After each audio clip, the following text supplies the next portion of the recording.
Terima kasih Mas Friendly atas waktu dan kesempatannya. Eh, Pertama-tama, Assalamualaikum warahmatullahi wabarakatuh.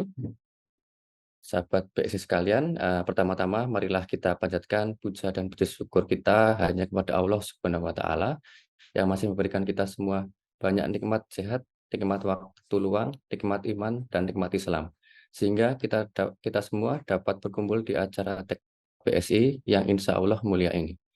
Tidak lupa tentu sholawat serta salam mari kita curahkan pada junjungan kita semua, Nabi Muhammad SAW, karena telah membawa kita semua dari zaman jahiliyah, zaman kebodohan menuju ke zaman terang benderang yang diridhoi Allah.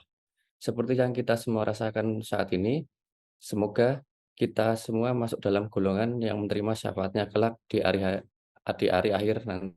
Amin, amin ya rabbal alamin.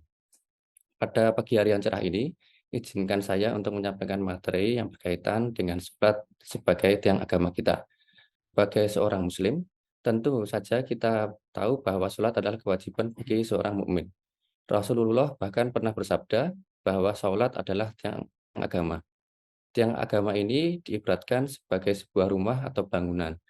Apalagi sebuah rumah atau bangunan tersebut memiliki tiang dan pondasi yang kokoh. Tentu saja rumah atau bangunan tersebut akan berdiri dan tidak akan mudah roboh. Begitu pula sebaliknya, jika rumah atau bangunan dibangun tanpa tiang-tiang yang kokoh, maka rumah tersebut akan mudah roboh dan jatuh. Karena hal inilah sebagai seorang muslim yang baik kita harus tahu bahwa sholat bukan sekedar kewajiban dalam beribadah saja, tetapi juga untuk meningkatkan keimanan kita sebagai muslim agar semakin dekat dengan Allah, sehingga tidak mudah tergoda untuk melakukan segala bentuk maksiat yang dibenci Allah. Sebagai kewajiban, Allah juga memberikan keringanan dan kemudahan bagi hambanya untuk menunaikan sholat 5 waktu dalam sehari.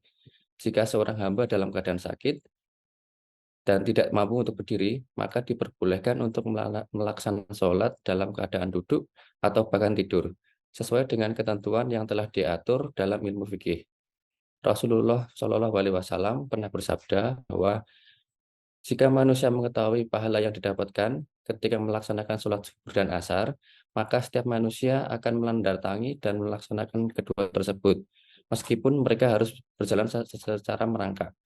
Dari perkataan Rasul ini dapat kita tarik kesimpulan bahwa Allah telah menyiapkan pahala dan imbalan yang begitu besar bagi hambanya yang mengerjakan sholat. Perlu kita ketahui bahwa sholat tidak hanya menjadi suatu kewajiban bagi seorang mukmin, akan tetapi juga sebagai keimanan seorang kepada Allah. Hal ini dijelaskan pula pada surat Al-Ma'un ayat 4 dan 5 yang artinya sebagai berikut. Celakalah bagi mereka yang sholat, yaitu orang-orang yang telah lalai dengan sholatnya. Seorang muslim yang tidak mengerjakan sholat, maka orang tersebut akan celaka serta rugi.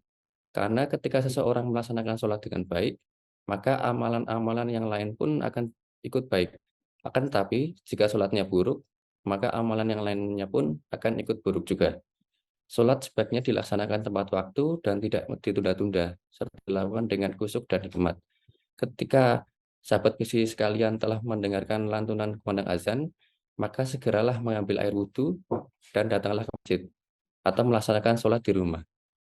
Sholat selain sebagai kewajiban juga berfungsi sebagai mencegah perbuatan keji dan mungkar yang akan mendekatkan seorang muslim pada kemaksiatan. Hal ini juga dijelaskan oleh Allah melalui firman-Nya yaitu pada surat Al-Ankabut, ketika seorang melaksanakan sholat, maka ia tidak akan melaksanakan perbuatan dosa yang lain, seperti berzina, mencuri, atau melakukan tindak kekerasan.